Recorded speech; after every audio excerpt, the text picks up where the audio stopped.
one group to help our country become better. Tayo, mga mamamayan, ang responsable sa bagong pamayanan. To give you all a glimpse of our story, here at Carmencita Elementary School, it all began when we were just 5 years old. Of course, sa una, nagkakayaan pa kami. But as time went by, we formed strong bonds and friendships that would last a lifetime. We supported one another through ups and downs, creating countless love and memories that we will cherish forever.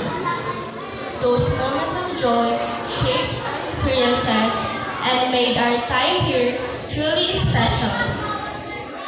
However, just as we began to form these connections, the pandemic hit, affecting us all. It forced us to adapt in ways we never imagined. And for many, it felt like a setback. A setback where our dreams were put on hold. Ngunit, ito din namin natutunan na maging matatag hanggang ngayon ay dala-dala pa din namin. After 2 years of being stuck at home, we returned to school as a 4th grader, and many of us found new opportunities, such as becoming campus journalists, athletes, and so much more. During this time, we realized that every dark night, there's come a dawn of hope. Even after the hardest time, there is always a light trying, waiting to break through. Dito din namin napatunayan yung kasabihan na pag may nagsakang pinto, may bubukas na bintana, reminding us that every ending can lead to a new beginning.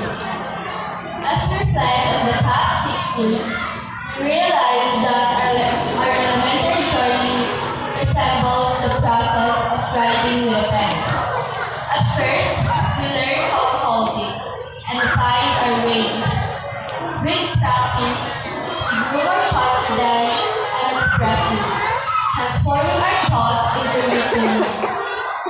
Now, writing feels natural, and every word carries the weight of our experiences.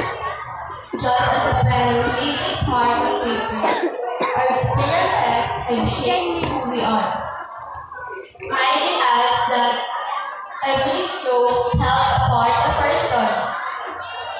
This journey has taught us that life isn't solely about achievements. It's about growing, learning from our failures, and conquering our fears. Each step has valuable lessons, showing us that setbacks are not the end. Instead, they are opportunities to rise stronger.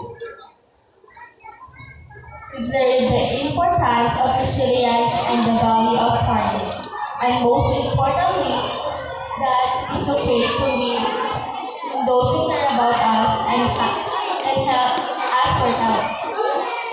To my fellow graduates, this journey hasn't been easy. We've endured sleepless nights and busy days, pouring our hearts into assignments and striving for good grades, all to make our parents proud. Now, we stand ready to embrace new challenges with the lesson, knowledge, and experiences we gain. To those who walk alongside us, thank you for encouraging us, teaching us valuable lessons, and offering comfort during tough times. Your influence has opened our eyes to new perspectives, reminding us the power of support. Moving forward, I want to express my heartfelt gratitude to our dedicated teachers, especially to our head teacher, Sir General Bagain, Sir. You have been our second parents. Isa kayo sa mga dahilan kung bakit gusto namin abutin ang aming mga panahon. Thank you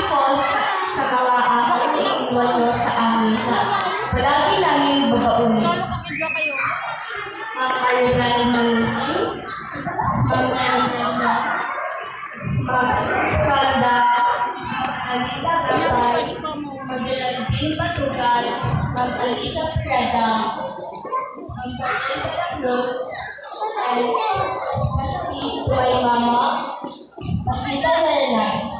Ma'am, handa kayo pupulos sa lipat niyo. A special thank you to our advisor. Again, Ma'am Alicia Prada. As advisor, LSELG advisor. Your guidance and support have been our motivation to strive stronger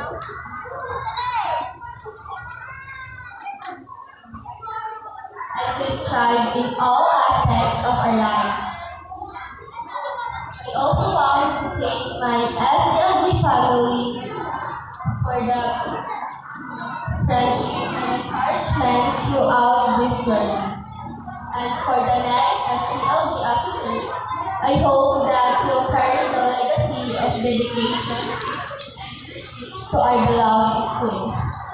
Also, to Ma'am Annalisa Gapay, thank you so much, Ma'am, for introducing us to campus journalism. I learned a lot from our 3 years of bonding, and I can say that we've come so far. Hanggang sa muling pagdapat ko sa entablado ng campus journalism, sino tuso na gender, Ma'am? My classmates, I will deeply miss the laughter, the pressure of deadlines, and the unforgettable moments we shared. Thank you for your friendship, and I hope we can maintain our strong bonds as we move forward to a new chapter of our lives. To my mother, Pasita Taranal, thank you, Ma'am, sa lahat ng ginawa at itinuro mo sa akin. Hindi mo lamang ako tinuruan ng magbasa, bagkus tinuruan mo din ako ng magagandang asal na dahilan kung bakit ako nandito ngayon. All your encouragement has been my guiding light, reminding me that I am never alone. Ma'am, for me, si God yung pinaka-best teacher.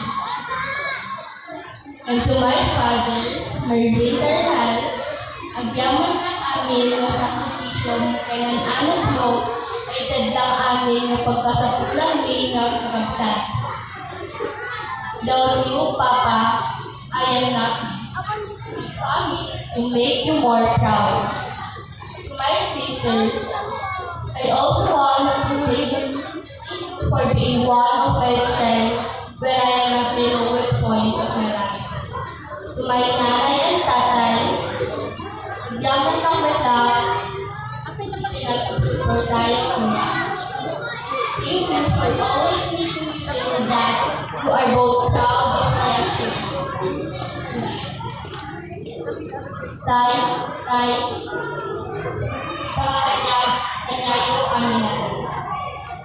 Now, as we prepare for our next steps, let's remember that this is not an end, but a new beginning.